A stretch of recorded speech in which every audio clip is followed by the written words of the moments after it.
이사야 16장의 말씀입니다.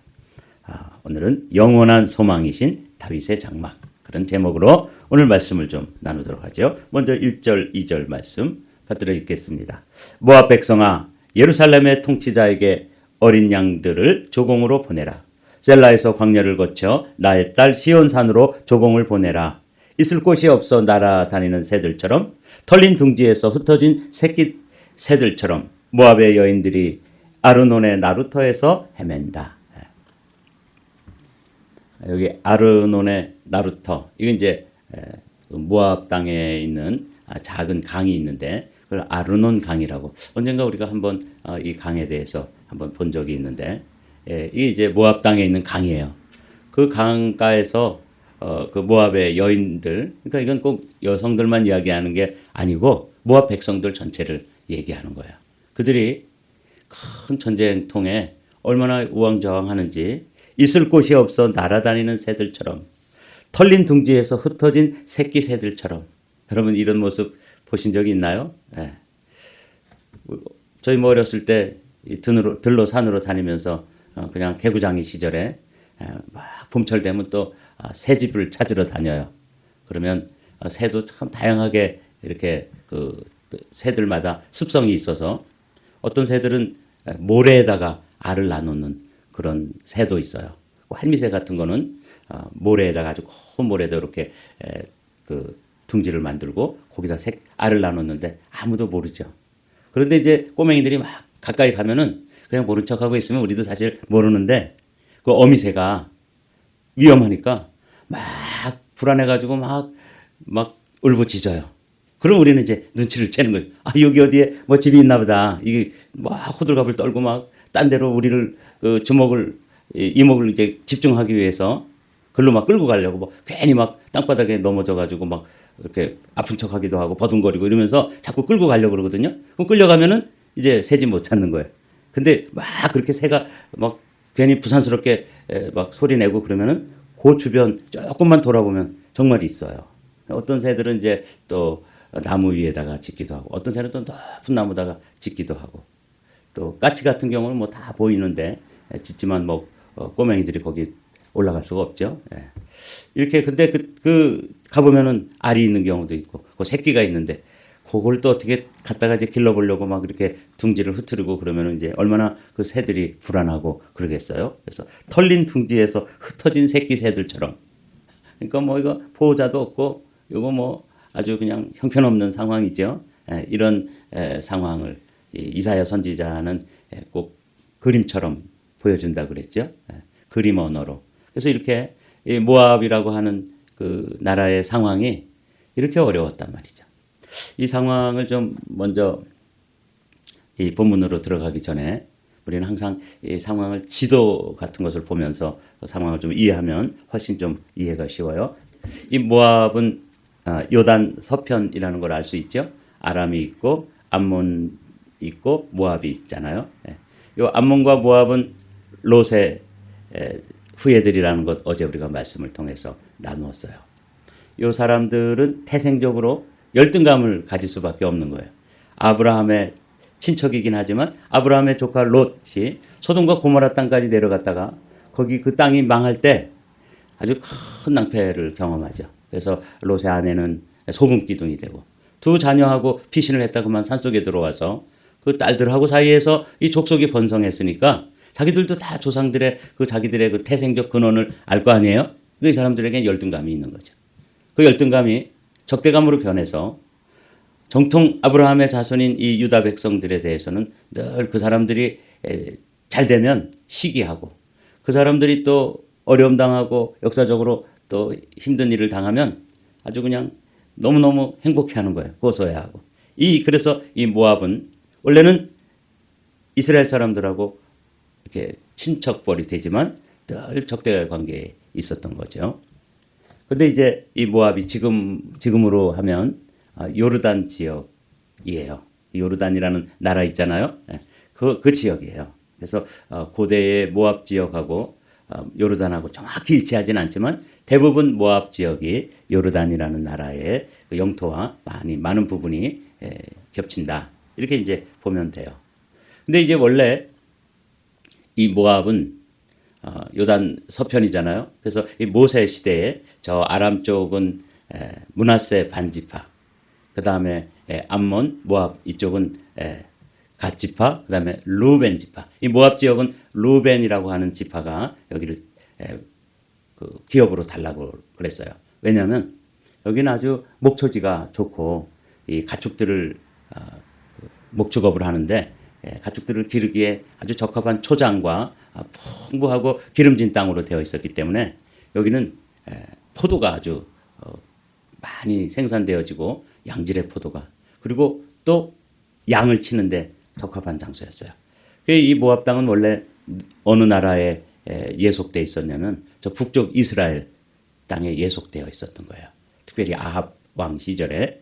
그걸 한번 잠깐 살펴보도록 하죠. 역사적으로 보면 모압 왕 메사는 양을 치는 자라 새끼 양 10만 마리의 털과 숫양 10만 마리의 털을 이스라엘 왕에게 바치더니 아합이 죽은 후에 모압 왕이 이스라엘 왕을 배반한지라. 그러니까 양 10만 마리의 그 양털을 모으고 또 염소의 털을 모아가지고 갖다 조공으로 바치려고 그러면 뭐 허리가 휘겠죠. 조그만 나라에서 저 북쪽 이스라엘 아합 왕에게 이렇게 조공을 바치고 거기에 이렇게 예속되어 있던 그런 나라였다는 거죠. 마치 우리나라가 옛날에 작은 나라로서 중국의 뭐 청나라라든지 명나라라든지 이럴 때 가서 조공을 바치는 거 아시죠? 뭐 여기도 양 10만 마리, 염소 10만 마리의 털을 갖다 바치려고 그러면 이거 뭐 얼마나 힘들었겠어요. 그러다 이제 북쪽 이스라엘 나라가 약해지니까 우리 더 이상 여기 이제 바치지 말자. 이래가지고 독립을 선언한 거예요. 자, 이런 상황에서 북쪽의 이스라엘도 아수르에게 망해가고, 그리고 이제 모압도 더 이상 뭐 옆에서 도와줄 그런 보호막이 되어지는 나라도 없고, 그러니까 이 나라가 어려워졌는데 어느 정도로 어려워졌다는 거예요. 둥지에 새끼들이, 둥지가 흩어지니까 그 새끼들이 어디 뭐 발붙일 데도 없고 의지할 데가 없어서 막 허둥거리는 것처럼 이런 형편이 되었다. 그 말이에요. 이게 역사적으로 지도 한 장을 놓고, 그리고 이제 이런 역사적 배경을 보면 이 모압 사람들이 얼마나 어려운 상황에 처해 있는지를 단번에 알 수 있죠. 그래서 어제 우리가 15장에서 가련한 모압아. 그래서 이제 그 모압이 이렇게 어려움을 당하고 고통을 당하는 걸 이사야가 보면서, 그리고 이사야의 마음속에 하나님 아버지의 마음이 부어졌는데 그걸 보면서 그들이 망해가는 모습, 그들이 고난당하고 어려움당하는 모습을 보면서 이 선지자의 마음이 그렇게 아파하는 그런 모습을 어제 우리가 살펴봤죠. 그러면서 우리가 이제 이사야에게서 한 가지 배움을 얻기를 원했던 게 뭐냐면, 우리에게도 나에게 조금 못하고 나와 좀 관계가 어색하고 그런 사람이 잘못됐을 때, 그 사람들이 어려움을 당할 때 나는 정말 이사야처럼 그 모압 사람들의 멸망해가는 모습을 보면서 안타깝고 마음이 아프고 그들을 향해서 정말 긍휼의 마음이 있는가. 이게 이제 전도자의 마음이에요. 그 사람들이 뭐 중동 사람이 되었던, 또 유대인이 되었던, 백인이 되었던, 흑인이 되었던, 저 사람 예수 안 믿고 저렇게 저렇게 끝까지 나가면 지옥 갈 텐데, 이 마음이 있으면 그 사람들에 대한 이 마음이 이사야의 마음과 같을 것이라는 거죠. 이게 전도자의 마음이다. 어제 우리가 그런 말씀 나눴습니다. 이제 오늘 이렇게 모압이 어려움을 당하고 죽음의 길로 들어가게 될 때 이사야를 통해서 살 길, 사는 길을 하나 지금 열어주는데, 그게 이제 오늘 이사야를 통해서 이사야 16장에서 보여주는데, 한마디로 말하면 메시아의 희망을, 이 메시아 소망을 그들에게 전해주는 거예요. 이게 이제 오늘 이 이사야 16장의 말씀이에요. 한마디로 말하면 당신들의 살 길이 있다. 그 살 길은 어디로 오는 거예요? 다윗의 장막, 메시아이신 예수 그리스도, 그리고 메시아가 태어날 누구에게로? 유다 백성에게로 오라. 그런 말이에요. 아수르 왕국이 그 당시에 패권 국가가 돼서 아주 그냥 큰 세력을 떨치고 힘을 발휘하지만 진짜 살 길은 어디다? 하나님께로 나오는 것이다. 그것을 이제 1절부터 5절까지 좀 살펴보도록 하겠습니다. 그래서 이렇게 나오는 거죠. 모압 백성들아. 이제 그들에게 다가가는 이사야의 예언이죠. 초청의 말씀입니다. 모압 백성아, 예루살렘의 통치자에게 어린 양들을 조공으로 보내라. 셀라에서 광야를 거쳐 나의 딸 시온산으로 조공을 보내라. 여기 나오죠. 예. 예루살렘의 통치자, 나의 딸 시온산으로 오라. 이제껏 북쪽 이스라엘 아합 왕 같은 그런 악한 통치자에게 예속돼 가지고 허리가 휘도록 양 10만 마리, 수염소 양 또 털 10만 마리 이런 거 다 갖다 바치느라고 아주 그냥 죽을 지경이었는데, 그런데 지금 더 큰 아수르라고 하는 나라에 의해서 나라가 짓밟히니까 그냥 새들이 둥지를 잃고 막 우왕좌왕하고 그랬던 그런 모습처럼 지금 막 어려움을 당하고 있는 거죠. 이때 이사야를 통해서 하나님께서 나에게로 오라 이렇게 이제 부르는 거예요. 공동 번역으로 보면 너희는 선물로 어린 양들을 보내어라. 이 땅을 다스리는 자에게 셀라에서 광야를 거쳐 수도 시온산으로 어린 양들을 보내라. 이 어린 양들을 양털을 깎아서 바치던 사람들인데 이제는 양 자체. 양은 요거 뭐겠어요? 하나님 앞에 드리는 희생 제물을 상징한다고 보여져요. 특별히 어린 양들을 보내서 어디로? 예루살렘 시온성 성전이 있는 그곳으로 이걸 가지고 와라. 이제 예배의 자리로 이들을 초청하는 게 이제 이 이사야의 초청입니다. 있을 곳이 없어 날아다니는 새들처럼 털린 둥지에서 흩어진 새끼 새들처럼 모압의 여인들이 아르논의 나루터에서 헤매는구나. 그 아르논 이 강이 이제 그 모압에 흐르던 강이었는데 거기서 그들이 이 이방 사람들의 그 전쟁통에 어찌할 바를 모르고 막 방황하는 모습 아까 말씀드렸죠. 허둥거리며 떠도는 새들처럼 보금자리에서 쫓겨난 새끼 새들처럼 모압의 딸들이 아르논의 나루터에서 갈팡질팡하는구나.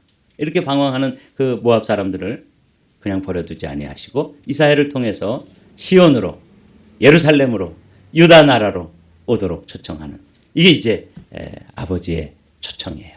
놀랍죠. 우리 생각에는 그 모압 죄악 중에서 만들어진 민족이고 그리고 끝까지 그 유다 사람들을 대적하고 힘들어하던 그렇게 그렇게 하던 그 유다 사람들이 그들을 다시 초청하는 거예요.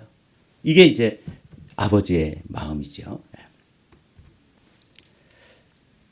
요 3절은 조금 새 번역하고 공동 번역하고 주어가 좀 달라요. 그래서 제가 좀 혼돈스러워서 이렇게 문헌을 찾아보니까 이건 히브리어 자체가 조금 애매하게 돼 있어요. 그래서 하나는 유다 백성이 그들을 초청하는 것처럼 또 하나는 유다 백성에게 애원하는 것처럼 이렇게 번역이 돼 있어서 이 번역이 조금 어렵다. 그래서 찾아봤더니 이 히브리 문학에 주어가 불분명해가지고 이 번역하는 그 학자들이 이걸 유다 백성에게 와서 애원하는 것으로 모압 사람들이 와서 애원하는 것으로 번역할 수도 있고 유다 백성들에게 명령하는 것으로 번역할 수도 있다. 이게 돼서 이 공동 번역하고 내용이 다른데 그게 참 그 학자들에게도 어려움이었을 것 같아요. 한번 먼저 새 번역으로 읽어볼게요. 그들이 이건 모압 백성이잖아요. 그들이 유다 백성에게 애원한다. 자기들이 뭐 어떻게 갈팡질팡하면서 새들이 둥지를 잃고 만약에 그런 어려운 상황이었는데 그들이 이제 유다 백성에게 애원하는 것으로 이 새 번역에서는 주어를 모압 백성으로 보고 유다 백성들에게 애원하는 것으로 번역을 했습니다. 우리가 어떻게 하여야 할지를 말하여 주십시오. 우리를 위하여 중재하여 주십시오. 뜨거운 대낮에 시원한 그늘을 들이우는 나무처럼 우리가 그대의 그늘에서 쉴 수 있도록 보호하여 주십시오. 우리는 피난민입니다. 아무도 우리를 해치지 못할 곳에 우리를 숨겨 주십시오. 그래서 그 모압 사람들이 유다 사람들에게 탄원하는 것처럼 이런 주어를 그렇게 잡고 번역을 했어요. 그런데 제가 봤더니 공동번역이나 개역개정 성경은 좀 달라요. 너 유다는 생각을 모아 결단하여라. 이거 유다에게 하나님이 명령하시는 것처럼 되어 있잖아요. 대낮에도 밤처럼 너의 그늘을 드리워 쫓기는 그들을 숨겨주고 피난민을 가리워주어라. 그러니까 유다 백성들이 그 모압 사람들을 잘 도와주고 뜨거운 태양에 한낮에도 그들에게 나무 그늘처럼 되어주고 뭔가 이렇게 구름 기둥 저녁에는 불 기둥 이렇게 하나님께서 보호해 주셨던 것처럼 그 모압에 가련한 사람들을 돌봐줘라. 그래서 제가 이거는 번역이 참 양쪽이 둘 다 타당성이 있겠다. 뭐 학자들이 그렇게 번역을 했으니까 그러면서 어려움을 당한 모압의 입장에서는 하나님의 백성인 유다 백성들에게 간청을 하고 또 탄원을 하고 와서 좀 도와달라고 그렇게 이야기하는 게 맞고, 또 유다 백성 입장에서는 그렇게 피난민처럼 그렇게 지금 어려움을 당한 그 모압 백성들, 평소에는 그 유다 사람들이 잘 되면 배 아파하고 못 되면 그렇게도 고소해하고 그렇게 아주 못된 모압 사람들이지만 그 사람들에게 뭐가 되어주라는 거예요? 그늘이 되어주라는 거예요. 그들에게 피난처가 되어주고 그들에게 좀 의지할 의지가 되어줘라. 그래서 둘 다 의미가 들어있다. 그렇게 이제 이해를 했습니다. 어떤 상황인지 아시겠죠? 4절 말씀입니다. 우리가 이 땅에서 살도록 허락하여 주십시오. 우리를 죽이려고 하는 자들에게 우리를 보호하여 주십시오. 폭력이 사라지고 파괴가 그치고 압제자들이 이 땅에서 자취를 감출 것이다.